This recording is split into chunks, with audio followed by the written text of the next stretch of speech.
오늘 2부 개돼지에게 묻다에서는 문재인 정부의 탈원전 정책에 대해서 전문가를 모시고 이야기를 나눠볼까 합니다. 이 자리에는 정부의 탈원전 공식화 선언 이후 원전 폐기를 주장하고 계시는 알고는 다니나 대학의 이빨만 사른 개 교수님이 나와 계십니다. 안녕하세요. 안녕하십니까. 바쁘신 가운데 자리해 주셔서 감사합니다. 교수님에 대한 간략한 소개 좀 부탁드리겠습니다. 제 소개에 앞서 앵커님에게 먼저 간단한 질문을 좀 드려도 되겠습니까? 네. 간단한 질문이라면요? 이게 우리가 살아가면서 꼭 선택해야 한다면 편리함이 우선일까요? 환경과 사람이 우선일까요? 굳이 선택해야 한다면 물론 사람이 우선이겠죠. 그렇죠. 그래서 저는 사람과 환경이 그 어떤 것보다 우선이라는 신념을 가지고 환경 개선에 대한 학문적 연구와 시민 계몽 운동에 앞장서고 있습니다. 그러시군요. 그런데 교수님 오늘 방송국까지 걸어오셨나요? 네? 당연히 차를 타고 왔죠. 편리한 차를 두고 제가 걸어올 이유가 뭐가 있겠습니까? 비록 박봉이긴 하지만 그래도 3500cc 아우디입니다. 그런가요? 학생들과 국민들에게는 환경 보호와 사람이 우선이다. 환경을 위해선 편리함도 자제하라고 주장하시는 교수님께서 오늘도 정작 편리함을 추구하고자 환경 파괴를 몸소 실천하고 계신다고 봐야 하는 걸까요?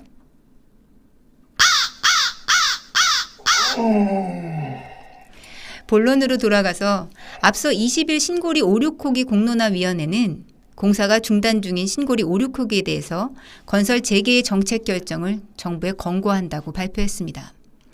478명의 시민 참여단을 대상으로 한 이와 같은 공론조사의 결과는 문정부의 공약이나 바램과는 전혀 반대의 결과인데요. 먼저 이런 문재인 정부의 탈원전 정책에 대해서 교수님은 어떤 의견을 가지고 계신지 말씀 부탁드립니다. 네. 원전은 안전 문제로 인해 전 세계적으로 탈원전의 비중이 확산되고 있는 추세입니다.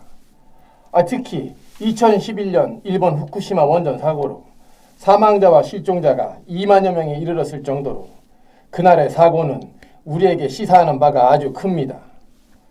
그래서인지 전 항상 원전 사고의 불안감을 떨칠 수가 없습니다. 다행히도 우리 문재인 대통령께서는 이러한 국민 불안을 해소시키고 후손들이 살아갈 환경을 위해서 과감히 원자력을 재개하고 대신 친환경 신생 에너지를 대체해 나가겠다고 선언을 해주셨습니다. 그래서 우리들도 정부 정책에 보조를 맞춰 적극적으로 지지하고 최선을 다해야 한다고 생각합니다. 네. 후쿠시마 원전 사고는 참으로 비극적인 사태임은 분명합니다. 그런데 후쿠시마 원전 사고의 사망자라고 말씀하신 인명피해는 원전 사고 사망자가 아닌 동일본 대지진에 의한 사망자와 실종자 숫자가 아닌가요? 그리고 원전 운영국 31개국 중 탈원전을 공식화한 나라는 독일, 스위스, 대만, 그리고 벨기에 4개국뿐이고 오히려 대부분 기존 원전 운영국들은 기존 상태를 유지하거나 영국, 미국, 러시아, 그리고 중국, 인도 등은 오히려 원전 확대 정책을 추진하는 것으로 알고 있습니다. 그나마 탈원전 종주국인 독일은 2009년 정권이 바뀌면서 2002년에 제정한 기존 원전 폐지법이 철회하는 등 혼란을 겪고 있는데요. 탈원전이 세계적 추세라고 하시는 것은 어떤 근거로 주장하고 계시는 건지요?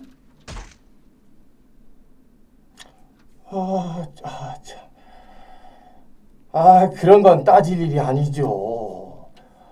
다른 나라 일이야. 우리하고 상황이 틀리니까 관심이 없고요. 원인이 어쨌든 사람이 죽었으니까 그게 그건 거죠. 그 영화 판도라에서도 보면 막 터지고 막 새고 원자력 발전소가 얼마나 위험한지 잘 나와 있지 않습니까? 당시 그 영화를 본 문재인 대통령도 세계에서 가장 심하게 원전이 밀집된 고리 지역에 만에 하나 원전 사고가 발생한다면 최악의 재난이 될 거라면서 원전 추가 건설을 막고 앞으로 탈원전 국가로 가야 한다라고 말했지 않습니까? 그리고 얼마 전에는 경주에서도 큰 지진이 있었는데 우리나라에서도 앞으로 더 큰 지진이 안 난다는 보장이 있습니까? 국민들의 안전과 환경 피해를 막기 위해서라도 문재인 정부가 하루빨리 원전을 폐지되어야 한다고 생각하는 건 당연한 겁니다. 그래야 하루라도 빨리 이 안전한 대한민국을 만들 수 있죠. 그러니까 나라의 미래가 달린 중요한 국가정책을 단지 영화를 참조하고 막연한 불안감 해소를 위해서 국가산업의 미래나 전문가 차원의 구체적 검토도 없이 원전을 폐지해야 한다. 그리고 후쿠시마 원전 사고는 지진의 직접적인 영향이 아니라 침수로 인한 냉각수 펌프 가동 중지가 직접적 원인이라는 건 이미 일본 국회 조사위원회 사고 조사 보고서에서도 나와 있는 것으로 알고 있는데요. 사인에도 직접 사인과 간접 사인이 있지 않습니까? 아니 그 보고서를 어찌 믿습니까? 참. 보고서를 믿지 못하겠다. 좋습니다. 그럼 교수님의 주장을 뒷받침하거나 입증할 만한 무슨 실증적인 증거는 있으신 건가요? 증거는 없지만 분명히 진실은 은폐되었을 겁니다 아마. 그런데 탈원전을 주장하시는 분들은 후쿠시마 원전 사고를 예를 들면서 두리뭉실하게 봐라. 원전은 무서운 재앙이다. 이런 선동성 발언을 해서 불안감을 조성하고 정확한 근거도 없이 카더라 하는 것은 합리적이지 않을 뿐더러 학자로서 옳은 학문적 접근법은 아니라고 생각되는데요. 그러지 않으면 안 되는 이유라도 있는 건가요? 뿐만 아니라 현재 건설 계획 중인 한국형 원자로는 1967년에 착공해서 1971년에 운영에 들어간 후쿠시마 원전보다 40년의 기술적 진보의 차이가 있는 강력한 안전 강화 시스템으로 개발되었습니다. 규모 7.0에도 견딜 수 있는 세계 최고의 안전성을 갖추고 있지 않나요? 우리나라에서 7.0 이상의 지진이 나지 말라는 법이 어디 있습니까? 유비무환이란 말도 못 들어보셨습니까? 그러니까 7.0 이상의 지진이 날 것에 대비해 애초에 재앙의 원인이 될 만한 것을 만들지 말고 규제해야 하는 것이 옳은 거지. 그리고 뭘 자꾸 그렇게 사실관계를 따지십니까 참. 그러니까 7.0 이상의 지진이 날 수도 있다. 그러니 미리미리 대비해서 원전 자체를 건설하지 말자. 그럼 건축물들은 어떤가요? 지금 우리나라의 내진 설계가 적용된 건물은 10개 중 1개이고 일반 아파트나 철근 콘크리트 구조물은 연직 하중에 대해서는 견고하지만 지진과 같은 수평력에 대해서는 저항력도 충분치 않습니다. 현재 국내 내진 설계 기준은 실점령에 한참을 미치지 못하고 있는데 그런 논리라면 모든 건축물에 대한 건축 허가도 다 내주지 말아야 정말 안전한 대한민국이 되는 게 아닐까요?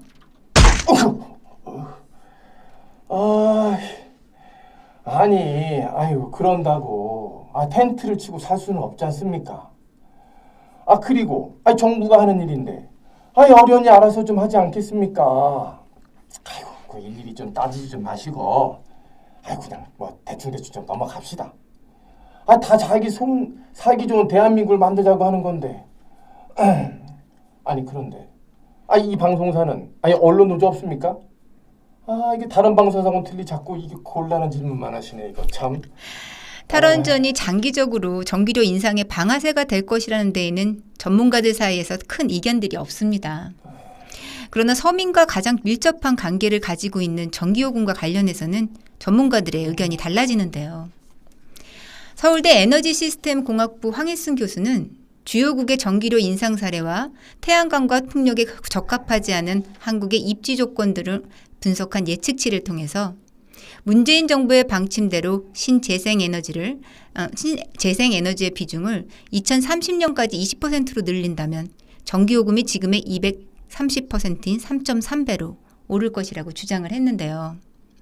가뜩이나 어려운 우리 서민 경제에 만약 전기요금 230% 상승이 현실화된다면 돈 없는 우리 서민들은 촛불만 들고 살아야 하는 건지 교수님은 어떤 의견을 가지고 계신지요?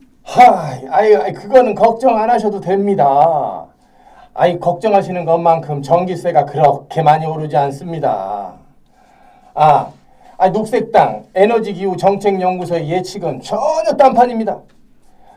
매월 300kWh를 사용하는 가정을 기준으로 보았을 때 2015년 한 달간 전기 사용 요금은 2030년에는 10.6%가 증가가 예상된다는 자료도 있습니다. 그리고 원전 대신 대체 에너지를 활용하고 신재생 에너지의 개발을 하다 보면 걱정하는 것만큼 전기세가 오르진 않을 겁니다. 그리고 정부에서 예비 전력량이 충분하다고 하니 공급에도 차질은 없을 겁니다. 상식적으로 원전보다 신재생 에너지 단가가 훨씬 비싼데 어떻게 전기세가 많이 오르지 않을 거라고 단언하시는지 이해가 되지 않는데요. 물론 현재는 1억 킬로와트의 발전 설비가 가동 중인 걸 감안하면 당장에는 전력 대란이나 전기비의 급격한 인상은 없을 수도 있겠습니다. 하지만 탈원전 이후의 2030년에는 어떨까요? 그리고 교수님이 인용하신 10.6% 인상 예측치는 한국 경제의 저성장과 전력 소비량 증가세 둔화 등을 고려해서 계산하신 건데요. 그런데 이상하네요. 사회가 발전할수록 전기 사용량이 증가하는 게 상식이 아닌가요? 그런데도 한국 경제의 저성장과 전력 소비량 증가세 둔화를 기준으로 예측치를 계산했다는 건 역설적으로 현 문재인 정부 정책으로 인해서 우리 미래가 비관적이다 라는 주장으로 받아들여야 하는 걸까요?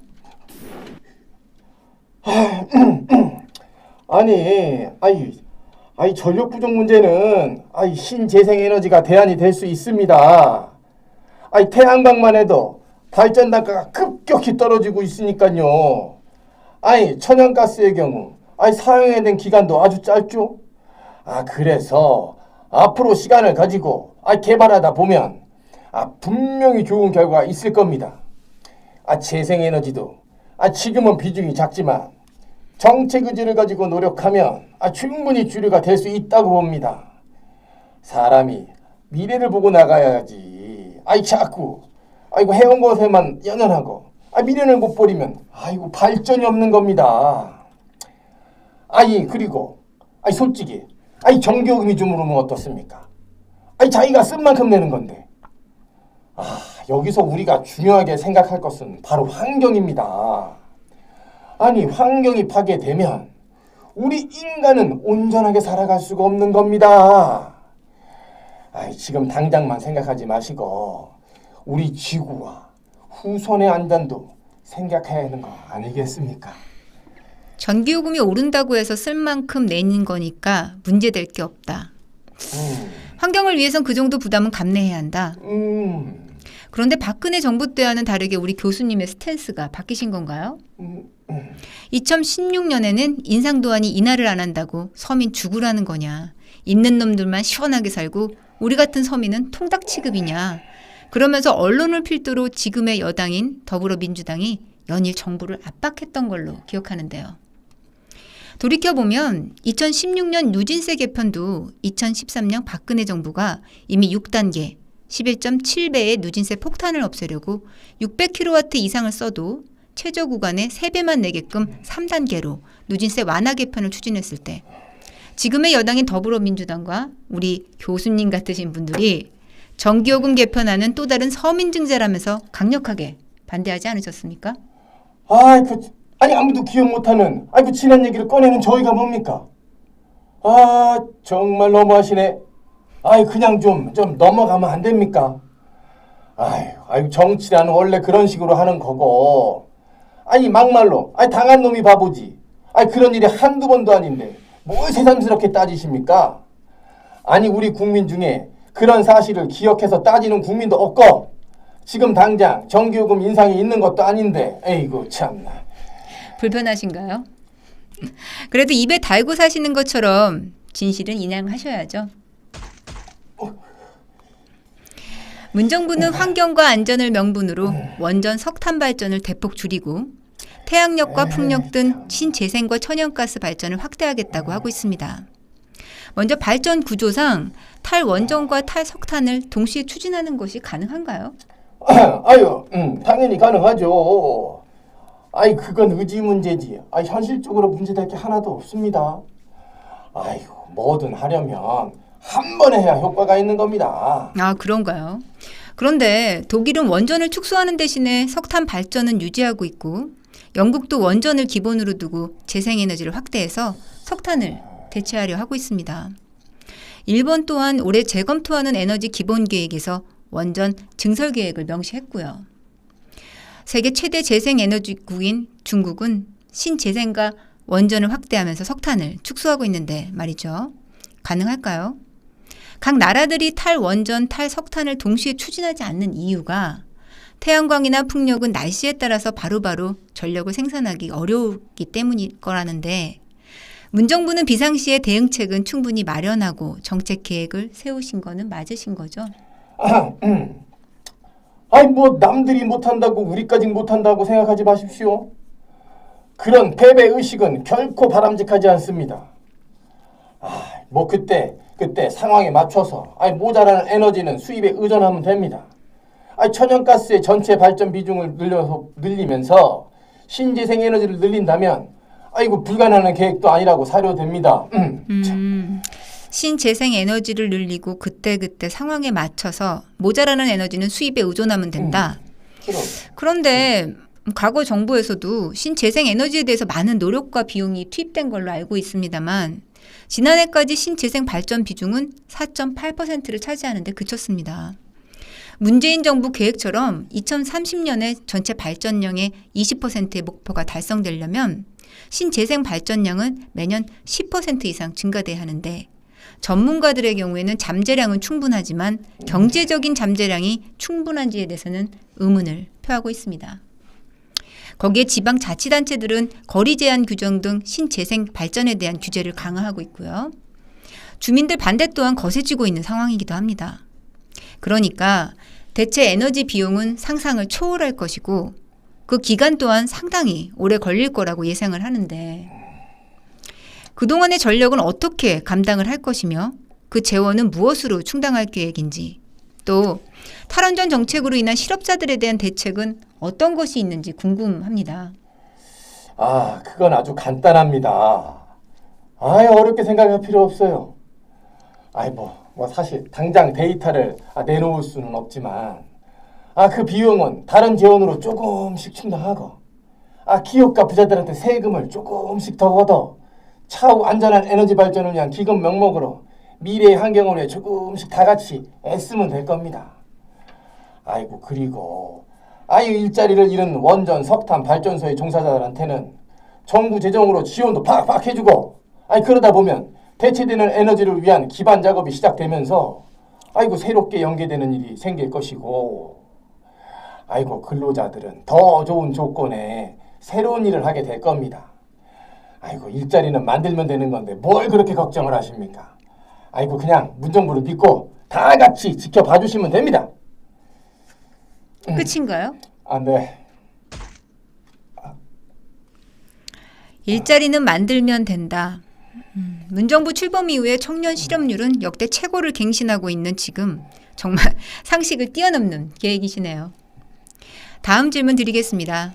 태양광 발전은 밤에는 물론이고 흐리거나 비 오는 낮에도 전기를 만들 수 없습니다. 그나마 태양광 발전은 일기예보에 따라 어느 정도 예측이 가능하지만 풍력 발전은 바람이 불어야 발전을 할 수 있어서 언제 불지 또 얼마나 불지 예측하기가 어렵습니다.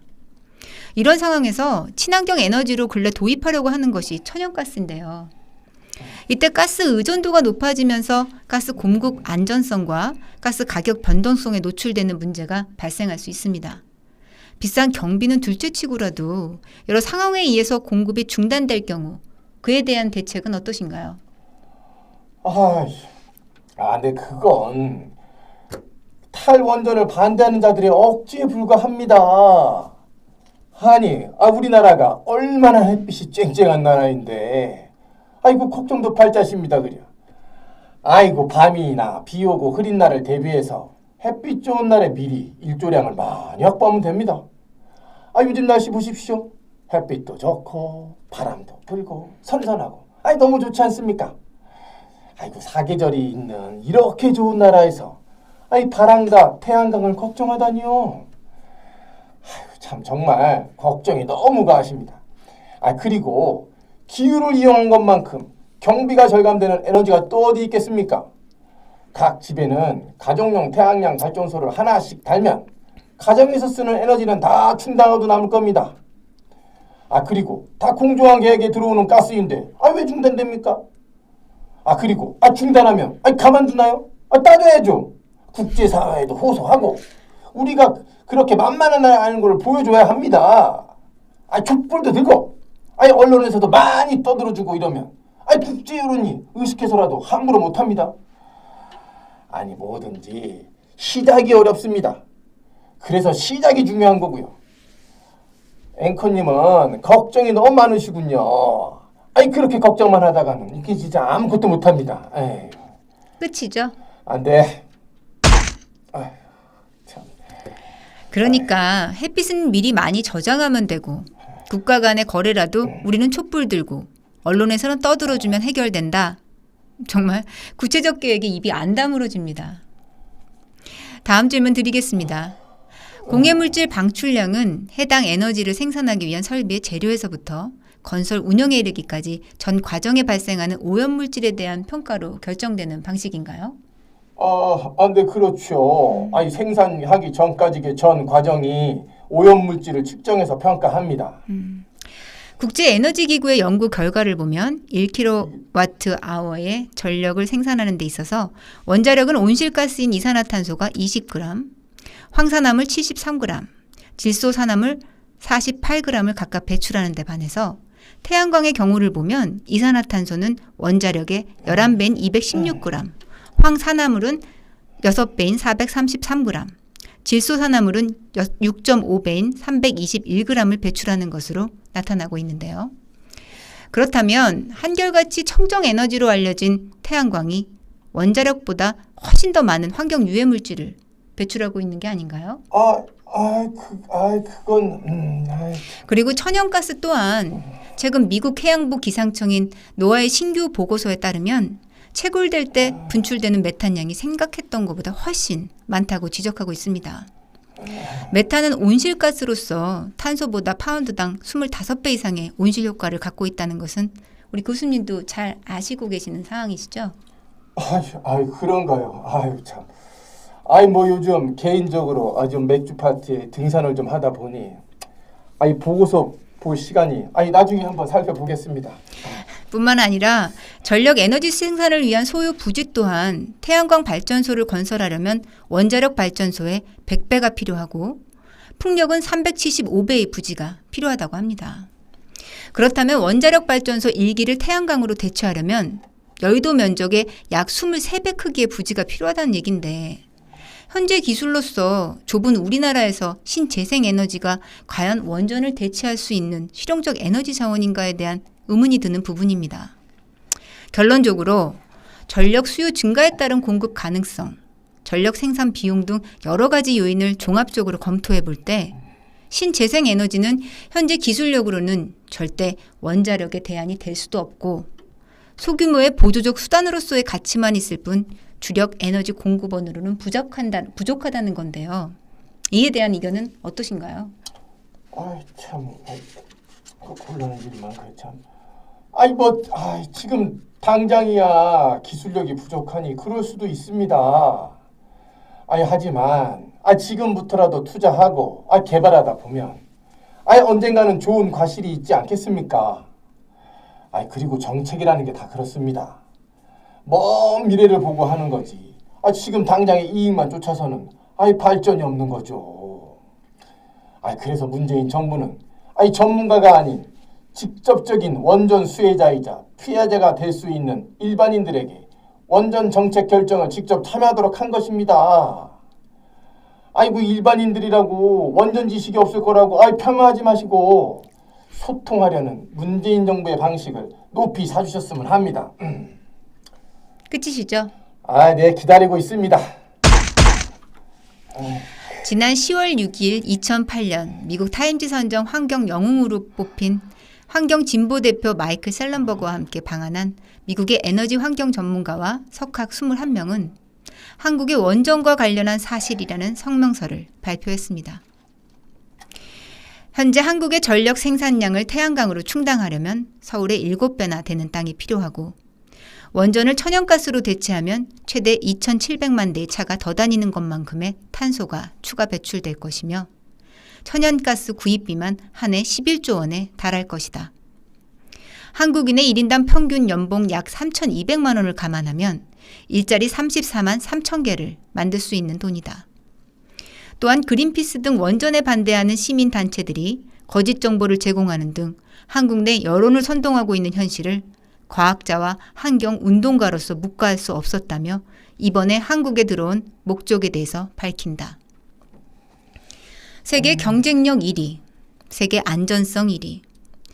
프랑스의 아레바나 일본의 미쓰비시도 심사를 통과하지 못한 NRC의 기술적인 질문 2,300여 개를 완벽하게 통과한 우리 원전 기술. 세계에서 가장 까다로운 NRC의 인증을 앞둔 한국형 원자로가 바로 신고리 5, 6호기와 동일한 모형임을 우린 알아야 할 것입니다. 영화 감독이 정책을 결정하는 나라, 소수의 여론조사가 국민 투표가 되는 나라, 60년 기술과 600조 시장을 스스로 버리려는 나라. 이 모습이 바로 미래 세대 여러분들의 암울한 자화상이 아니길 바라봅니다. 마지막으로 가벼운 질문으로 마무리할까 합니다. 교수님의 외모를 보면 핸섬하고 날렵하신 것 같은데 건강관리에 많이 신경을 쓰시나 봐요. 네. 제가 보기에는 뭐 이렇게 날씬해 보여다. 이제 나이도 있고 하니 조금이라도 아프면 바로바로 병원에서 체크하는 편입니다. 좀 당뇨도 좀 있고. 네, 그러시군요. 그럼 교수님은 병원에 가서 의사 선생님 처방이 아니라 가족끼리 증상에 대해서 상의하고 판단해서 치료 방법을 결정하시나 봐요. 아무래도 직접 당사자들이시니까. 아니 미쳤습니까? 성무당에 사람 잡을 일 있습니까 지금? 참나 이거 침. 알겠습니다. 오늘 개돼지에게 묻다는 여기까지 듣겠습니다. 오늘 함께 자리해주신 이빨만 사른 개 교수님 감사합니다. 환절기에 건강관리 잘하시고요. 조심히 들어가세요. 예. 참.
문재인 정부가 24일 국무회의를 열어 신고리 5, 6호기를 제외한 신한울 4호기 등 신규 원자력 발전소 6기 건설을 백지화한다고 노후 원전 14기의 수명 연장을 금지하였다고 합니다.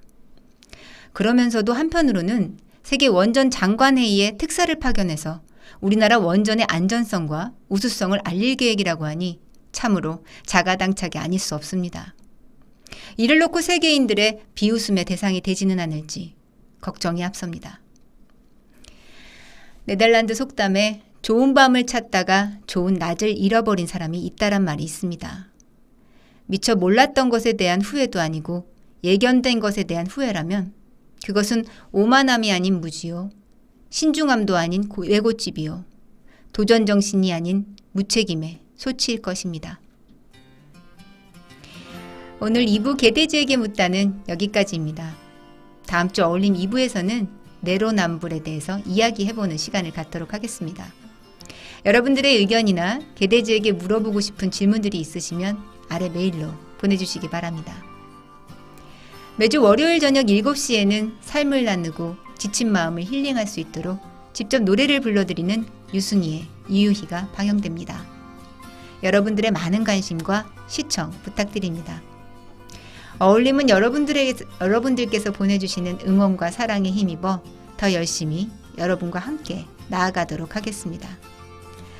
항상 뜨거운 응원 보내주시는 해외 동포 여러분들께도 감사드리며 지금까지 함께해 주신 여러분 감사합니다.